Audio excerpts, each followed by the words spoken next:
بسم الله والصلاة والسلام على رسول الله. أسعد الله أوقاتكم بكل خير. كيف حالكم؟ إن شاء الله تكونوا طيبين وبخير بصحة وعافية. كل عام وأنتم بخير. تقبل الله منا ومنكم إن شاء الله صالح الأعمال. أعاننا الله وإياكم على الصلاة والقيام وقراءة القرآن إن شاء الله بإذن الله في هذا الشهر الكريم. اليوم إن شاء الله راح أشارككم وصفة بسيطة وسهلة وسريعة وصحية في نفس الوقت. وصفة الكل يحبها. المسقعة بطريقة يعني صحية، يعني ما راح أقلي في زيت وكذا. راح أستخدم القلاية الهوائية وما راح أستخدم بطاطس فيها.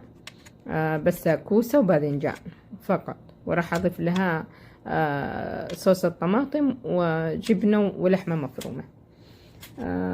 هنا قطعت الكوسة حلقات كذا، يعني ما هي سميكة، علشان أحمرها بشوية زيت زيتون في القلاية الهوائية. ونفس الحكاية الباذنجان، بس الباذنجان أخليها سميكة شوية، علشان الباذنجان إذا كان رفيع مرة في القلاية الهوائية ينشف، لكن بذا السماكة يعني يطلع حلو معانا ويطلع طري. أقطعه كده من النص، بعد كده أشرحه شرايح كده وأقصه كمان من النص، علشان يطلع عندي قطع متساوية على الحجم. بعد كده راح أبدأ في الباذنجان. هو أول شيء أحط عليه شوية زيت زيتون، وأقلبه في زيت الزيتون حتى تتغلف كل الحبات. يعني زيت الزيتون ملعقة بس، ملعقة يعني خفيفة للباذنجان، وشوية برضو للكوسة. ولكن أنا حابدأ بالباذنجان لأن الباذنجان يتغير، إذا جلس يتغير لونه. هنا بعد ما غلفته بالزيت، يعني قلبته مع الزيت، أحط ورق الزبدة في القلاية سخنتها قبل دقيقتين، وأحط فيها الباذنجان وأدخلها. سريعة جدا وما تاخذ معانا وقت يا بنات. هنا عندي الصوص في الطاسة. حطيت البصلة وأشوحها بشوية زيت زيتون خفيف، وأحط عليها بعد كده من الطماطم اللي أنا مفرزنتها عندي في الفريزر من أول فرزنتها معاكم. حابة أشكركم يا بنات على الكومنتات والتعليقات، وحابة برضو أرحب في المنضمين معانا الجدد في القناة. أهلا وسهلا فيكم، حياكم الله. وأتمنى اللي تشوف الفيديو يا بنات لأول مرة، أتمنى أنها تحط لي لايك وكومنت جميل كذا زيكم تسعدوني فيه. والكومنت يا بنات واللايك، اللايك يساعد في رفع الفيديو. الله يسعدكم يا بنات، لا تنسون اللايك. واللي ما هي مشتركة تشترك معانا فضلا وليس أمرا. هنا بعد ما شوحت البصلة شوية حطيت عليها فلفل رومي، بعد كده نزلت عليها الطماطم، وأول ما ذابت أقلبها معاها وأحط عليها فص ثوم. بعد كده عندي لحمة معصجة جاهزة في الفريزر، لا أخذت منها قطعة وأضفتها على الصوص. ما كثرت لأني أنا أبغاها تكون خفيفة، ما أبغاها يعني دسمة مرة، واللحمة اللي عندي يعني ما هي دسمة. نفس اللحمة هذه اللي أنا أستخدمها للسمبوسة هذه الحاجات دسمها قليل. قلبتها معاها وحاضيف عليها البهارات.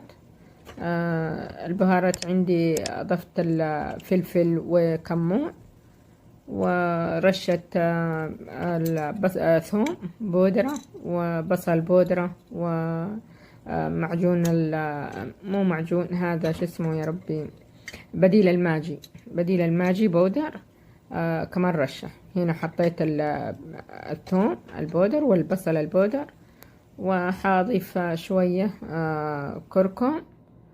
بعد كده أضيف بديل الماجي. البهارات اللي انت حاباها واللي انتوا تفضلون طعمها في الأكل، يعني ما تتقيدون باللي أنا حطيته. أنا أي وصفة أشوفها وأطبقها أحط البهارات اللي إحنا نفضلها، يعني عادي، يعني مهي قرآن ولا منزل، عادي. الوصفة تقدرين تغيرين فيها اللي تحبي، اللي تفضلوه انتوا. طبعا الأكل الواحد يأكل الحاجة اللي يحبها واللي تناسبه.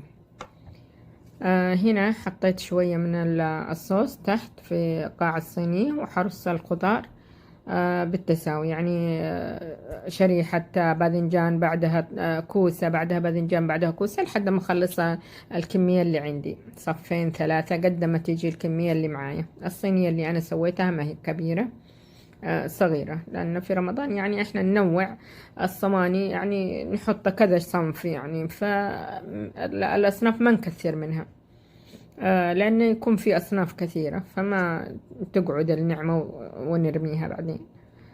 أرصها بعد كده، بعد ما أرص الكمية كلها اللي عندي، أجيب باقي صوص الطماطم اللي عندي وأحطه على الوجه، أفرد الصوص على وجه الخضار هذه كلها، أغطيها وأحط عليها جبنة وأدخلها الفرن. زي ما تشوفون كذا رصيتها، وانزل عليها الصوص الطماطم واللحمة المفرومة، اغطي الوجه كله وادخلها الفرن. بعد ما احط الجبنة ادخلها الفرن، ما تاخذ وقت، على طول شوية كذا تكون خلاص، لان الخضار مستوية، يدوب بس تتشرب من الصوص اللي نزلته عليها وتسيح الجبنة وخلاص تكون جاهزة. كمان الجبنة يا بنات، احرصي ان الجبنة تكون موزاريلا، ما هو شبيه الموزاريلا. موزاريلا يعني احنا هنا حابين نحطه في الوصفة، حاجة يعني صحية. حطيت هنا الموزاريلا طبيعية، جبنة طبيعية، حنزلها عليها وادخلها الفرن، تسيح الجبنة وتسخن المكونات مع بعضها، وتتشرب الباذنجان والكوسة من الصوص، وخلاص بكده تكون جاهزة. حدخلها الفرن الآن. أتمنى يا بنات إنكم ما تنسوني من اللايك والكومنت والاشتراك، الله يسعدكم إن شاء الله في الدنيا والآخرة. هنا دخلتها الفرن ثواني يعني دقيقة، 3 دقايق 4 دقايق تكون جاهزة، وهذا شكلها النهائي. أتمنى تعجبكم الوصفة يا بنات وتطبقوها.